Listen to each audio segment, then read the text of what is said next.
बिस्मिल्लाहिर्रहमानिर्रहीम, अस्सलाम वालेकुम। मैं असदुल्ला खान हूँ। पाकिस्तान तहरीक इंसाफ ने एक लॉन्ग मार्च का ऐलान कर रखा है और अभी से ऐसा लगता है कि हुकूमत को इस लॉन्ग मार्च की हिद्दत महसूस होने लगी है और इसकी निशानियां भी जाहिर होने लगी हैं कि हुकूमत प्रॉब्लम में है। यही वजह है कि 27 सितंबर में अभी काफ़ी देर पड़ी है, लेकिन हुकूमत ने इसको एड्रेस करना शुरू कर दिया है।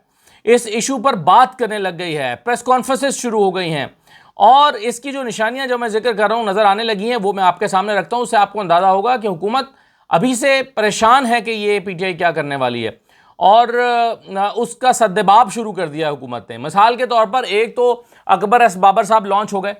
अकबर एस बाबर साहब के बारे में आज अखबार में खबर लगी है, जंग अखबार में, कि अकबर एस बाबर के नाम बानी पीटीआई का जेल से अहम पैगाम, इब्तदाई दौर के साथियों, नाराज़ रहनुमाओं और कारकुनों को मुत्तहिद करने का टास्क दे दिया। अब सवाल ये पैदा होता है कि अकबर एस बाबर को ये पैगाम कहाँ से मिल गया? किसने अकबर एस बाबर को पैगाम दिया आके कि इमरान खान आपके बारे में ये कह रहे हैं? और इमरान खान जो कुछ कह रहे हैं, वो जो टास्क वो देना चाह रहे हैं, वो अकबर एस बाबर को ही क्यों देंगे?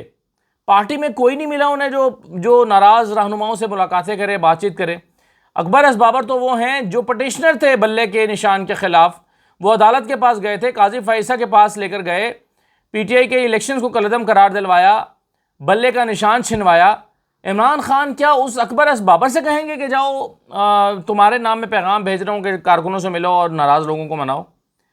नाराज़ लोगों को मनाने की पहली बात तो यह है कि इमरान खान को ज़रूरत ही क्यों पेश आ गई, और अगर ज़रूरत पेश आ भी गई तो क्या ये काम वो अकबर एस बाबर से कराएंगे? तो अकबर एस बाबर वो किरदार हैं जो हमेशा ऐसे मौके पर नमूदार हो जाते हैं।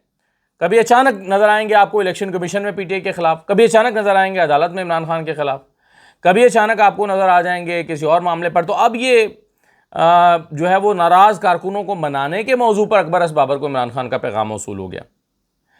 तो ये बड़ा हैरान कुन है। तो साफ नज़र आता है कि एक ऐसे मौके पर जबकि पीटीआई अपनी लॉन्ग मार्च के हवाले से एक हाइप बनाने की कोशिश कर रही है, वहाँ पर इस तरह के कैरेक्टर्स को लॉन्च किया जा रहा है। दूसरी बात यह है कि कल का जो वाक़या है, जो मरी रोड पर हुआ, मॉल रोड पर हुआ, और वहाँ पर मुबैना तौर पर एक अहलकार को पर हमला किया पीटीआई के एक वर्कर ने और फिर जवाबी कार्रवाई में वो पीटीआई का वर्कर मारा गया और उससे मारे जाने के बाद झंडा भी बरामद हुआ, दस्तावेज़ात भी बरामद हुई। शुक्र है ये नहीं कहा कि खैबर पख्तूनख्वा की करेंसी भी बरामद हो गई है, क्योंकि करेंसी तो सेम ही है। लेकिन कह सकते थे कि ये जो नोट आए हैं ये सीरीज़ खैबर पख्तूनख्वा को जारी हुई थी, तो देखें ये वहीं से करेंसी, क्योंकि इस तरह के वाक़यात में करेंसी भी बरामद होती है। और अक्सर आप देखते हैं ना कि जी वो कलअदम जॉइंट अवामी एक्शन कमेटी के लोग पकड़े गए, उनसे भारतीय करेंसी बरामद हुई है। मुझे ये समझ नहीं आता कि भारतीय करेंसी यहाँ पर क्या लेने आती है, कि भारतीय करेंसी तो पाकिस्तान में ना चलती है ना एक्सचेंज होती है, तो भारतीय करेंसी यहाँ क्यों आती है?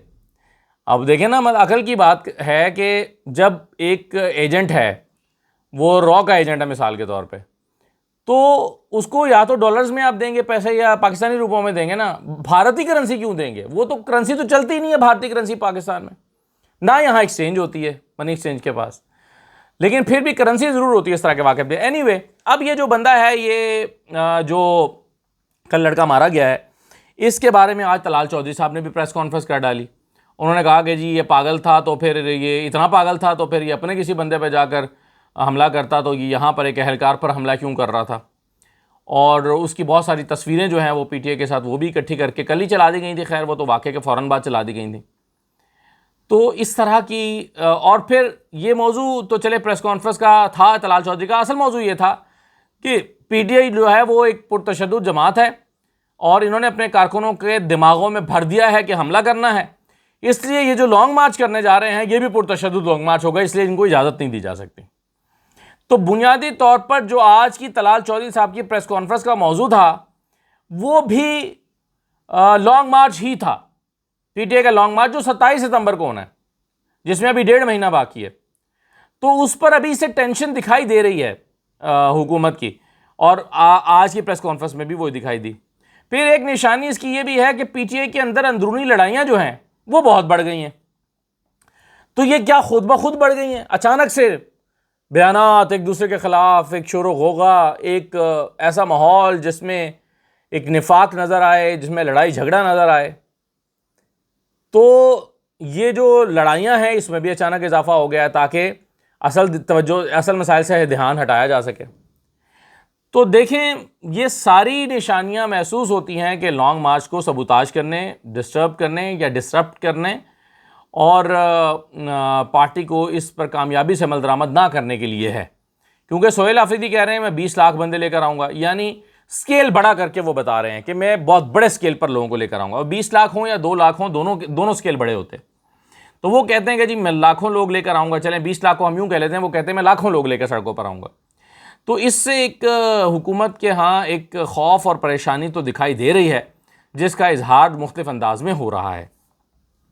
दूसरी तरफ अलीमा खान साहिबा ने, क्योंकि मैंने कल भी जिक्र किया था कि उन्होंने कह दिया कि इमरान खान की सेहत के बारे में कोई मसला नहीं है, ब्लड प्रेशर तो तेज़ हो जाता है, तो चलिए ये इत्मीनान तो हो गया कि इमरान खान की सेहत ठीक है।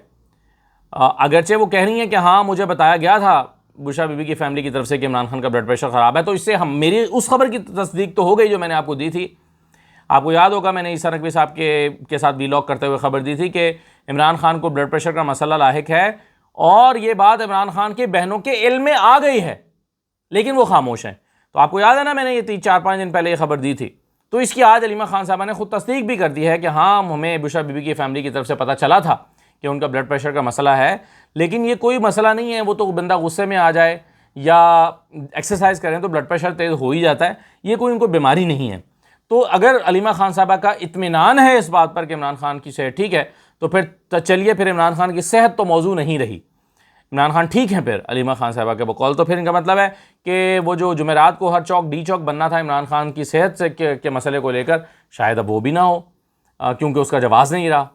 तो एनीवे अब इस पर इस मौजू को, इमरान खान की सेहत के मौजू को तो अलीमा खान साहबा ने ख़त्म कर दिया कि ये कोई मसला नहीं है। अब पार्टी भी ज़ाहिर है इस पर बात नहीं कर रही, ना पार्टी आवाज़ उठा रही है ना उठाएगी कि इमरान खान की सेहत ख़राब है।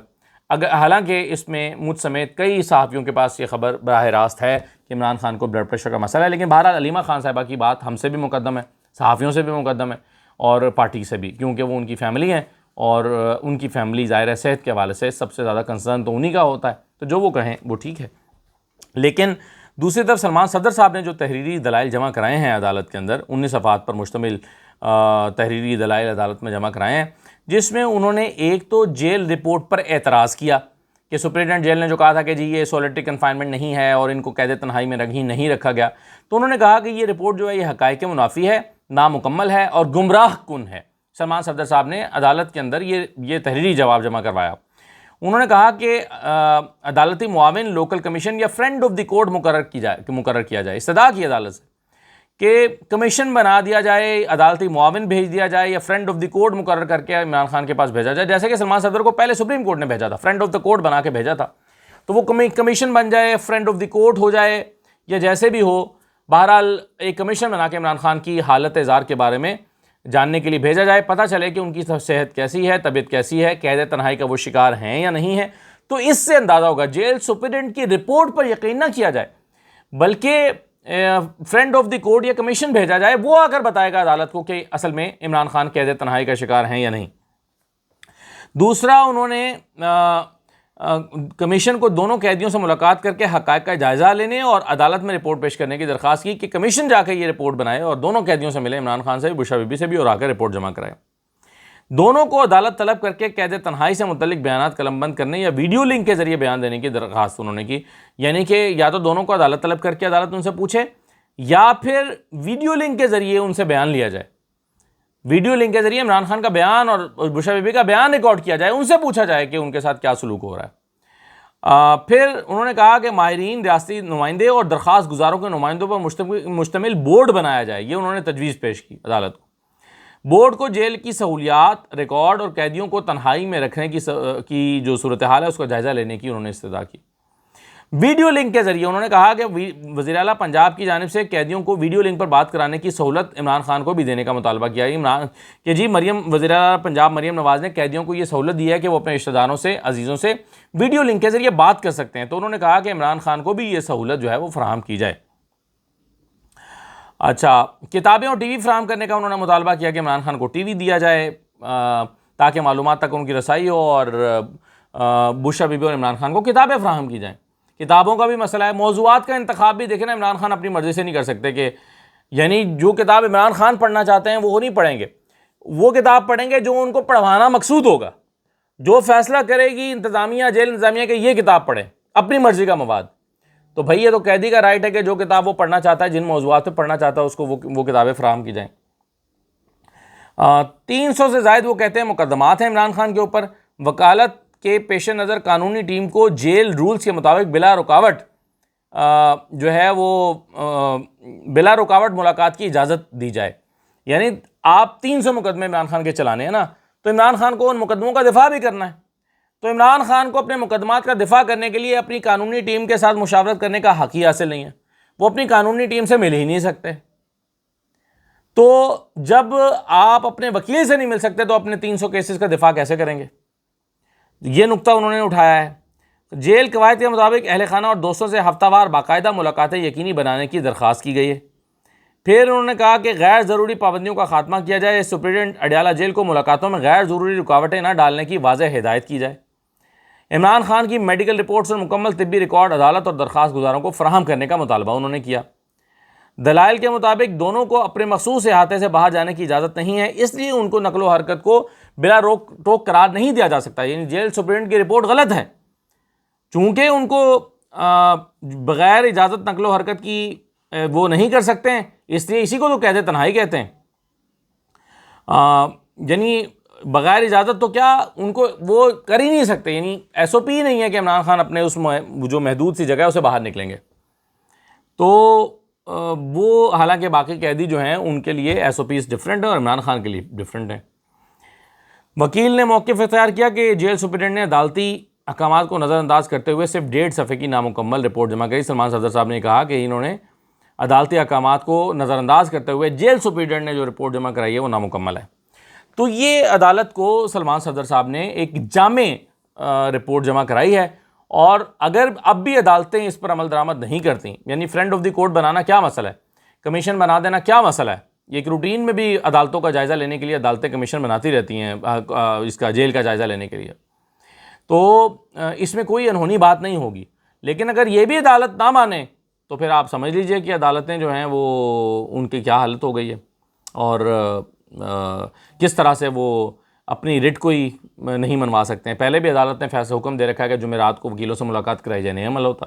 जुमेरात को मंगल को वकीलों से मुलाकात कराई जाए, जुमेरात को दोस्तों से मुलाकात कराई जाए, नहीं अमल होता। तो ये कब तक चलेगा? दूसरी तरफ ये हुकूमत कोलैप्स कर गई है, आपको तो मोहसिन नकवी साहब ने बता ही दिया था। बाद में अगरचे उनको कहना पड़ा कि कोलैप्स कर गई है मगर ये हुकूमत चलेगी, लेकिन कोलैप्स करने के रोज़ाना आप शवाहिद महसूस हो रहे हैं, शवाहिद हमारे सामने आ रहे हैं हुकूमत के कोलैप्स कर जाने के। मसलन एक ख़बर यह है कि वफाकी हुकूमत का कर्ज़ 83.6 खरब रुपए तक पहुँच गया है। 4 साल में 75% इजाफा हुआ है। कितना? 75% इजाफा पिछले 4 साल में, कुल कर्ज़ों का 75%।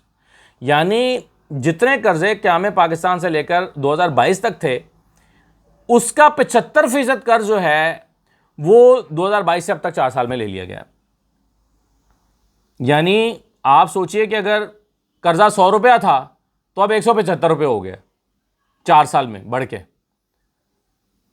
ये हालत हो गई है इस मुल्क की। वफाकी हुकूमत का बराह रास्त कर्ज जून 2026 तक 83.6 खरब रुपए तक हो गया है। एक साल में वफाकी कर्ज में 5.8 खरब रुपए 7.3% इजाफा हुआ। गुज़श्ता 4 साल में वफाकी हुकूमत के कर्ज में मजमूई तौर पर 75% इजाफा हुआ। जून 2022 के मुकाबले में वफाकी कर्ज 35.8 खरब रुपए बढ़ चुका है। जून 2026 तक हुकूमत का मकामी कर्ज 59.5 खरब रुपए हो गया, जो एक साल पहले 54.5 खरब रुपए था। मकामी कर्ज में एक साल के दौरान 5 खरब रुपए यानी 9% का इजाफा हुआ। हुकूमत का गैर मुल्की कर्ज 24.2 खरब रुपए हो गया, जो जून 2025 में 23.4 खरब रुपए था। गैर मुल्की कर्ज में 783 अरब रुपए का इजाफा हो गया। तो ये इस हुकूमत की हालत है। आप सोचते ना 4 साल में अगर उसको इतना कर्ज लेना पड़े और ये कर्ज आपकी इकनॉमिक जो वॉल्यूम है उससे भी बढ़ रहा हो, तो आप सोचें ना कि पीछे क्या रह जाता है, मुल्क को चलाने के लिए आपके पास क्या बचा है। तो इससे तो बेहतर है कि फिर आप डिक्लेयर कर दें कि हम डिफ़ॉल्ट कर गए हैं, ताकि आप को कुछ जो है वो उसके मुताबिक प्लानिंग और हिकमत अमली बनाएं। सिस्टम कोलैप्स कर गया है। ये सिस्टम नहीं चलेगा, ये तो आपको मोहसिन नकवी साहब बता ही चुके हैं। अब किसानों के साथ जो सलूक किया जा रहा है वो भी ज़रा देख लें। खालिद हुसैन बाट हैं जो किसान रहनुमा हैं, वो कहते हैं कि रमज़ान शुगर मिल ने 1 अरब रुपया किसानों का देना है। रमज़ान शुगर मिल किसकी है? ठीक है, आपको मालूम है रमज़ान शुगर मिल ने 1 अरब रुपया किसानों का देना है और अगला गन्ने का सीज़न आ गया है। मरीम नवाज़ गरीबों के घरों में छापा मार रही हैं, रमज़ान शुगर मिल पर छापा कब मारना है? ये खालिद हुसैन बाट कह रहे हैं कि गरीबों के घरों पे आप छापे मरवा रही हैं, तो किसानों के पैसे जिन्होंने देने हैं उनका क्या? 1 अरब रुपया, एक अरब रुपया किसानों का देना है और अगला गन्ने का सीज़न आ गया और रमज़ान शुगर मिल ने 1 अरब रुपया नहीं दिया किसानों का। तो आप सोचें ना कि हुकूमत में आके फिर यही कुछ करते हैं ये, इसीलिए तो हुकूमत में आते हैं और फिर रोते हैं कि हमें हुकूमत से निकाला तो हमारी इंडस्ट्रियाँ बंद कर दी, हमारी मिलें बंद कर दी, हमारा नुकसान कर दिया। भाई आप यानी रमज़ान शुगर मिल जो है वो किसानों के पैसे ही नहीं दे रहे। अच्छा, उन्होंने किसानों ने आर्मी चीफ के पास जाने का ऐलान किया है कि हमारी सुनवाई सिर्फ वहीं होगी। फिर जाकर किसानों को अगर रोका गया तो 10 महीनों में भी पहुंचना पड़ा तो पहुंचेंगे, यानी फिर बैठ जाएंगे हम अगर रोका गया एहतजाज से या पहुंचने से। उन्होंने कहा कि कसूर का एक गरीब किसान है जिसने फातिमा फर्टिलाइज़र से 40 लाख रुपए का बीज खरीदा, उसे फल ही नहीं लगा और वो किसान फातिमा फर्टिलाइज़र गए तो उन्होंने हमें तड़ियाँ लगाई। आज तक पुलिस हमारा पर्चा दर्ज नहीं कर रही। मरीम नवाज से पूछना चाहता हूँ कि गरीब किसानों पर पर्चे काट रहे हो, बताओ कि फातिमा फर्टिलाइज़र पर पर्चा क्यों दर्ज नहीं कर रहे? तो किसान परेशान है, किसान जो है वो बेहाल है, परेशान है, हर तरफ से पिस रहा है और गंदम उनकी बर्बाद करके बाहर से गंदम मंगवाई जा रही है। तो सिस्टम ऐसे कोलैप्स करता है, यही निशानी है सिस्टम को कोलैप्स करने की, और क्या होता है? आखिरी बात यह है कि जब अकरबा परवरी और रिश्वत सतानी और अपनों का नवाजना ये उरूज पर हो जाता है तो ये सिस्टम कोलैप्स की निशानियाँ ही होती हैं। सिस्टम की जड़ें अपने रिश्तेदारों के लिए इतनी मजबूत हो चुकी होती हैं। अब खबर यह है कि साबिक वज़ीर आला सिंध कायम अली शाह साहब हैं, उनकी साहबजादी हैं और जिन्ना सिंध मेडिकल यूनिवर्सिटी की प्रोफेसर हैं डॉक्टर निगत शाह। उनको रिटायर होने से एक दिन पहले, सिर्फ एक दिन पहले, सूबाई काबीना के फैसले की रोशनी में 3 बरस के लिए प्रोफेसर मुकर्रर करने की हिदायत कर दी गई है। यानी रिटायर हो रही थी, एक दिन पहले सूबाई काबीना ने फैसला किया और 3 बरस के लिए वो प्रोफेसर मुकर्रर हो गई। और इस हिस्से में सेक्रेटरी बोर्ड और जामियात अब्बास बलोच ने बाकायदा नोटिफिकेशन भी जारी कर दिया। तो साईं की बेटी भी साईं। इजाज़त दीजिए, अल्लाह हाफ़िज़।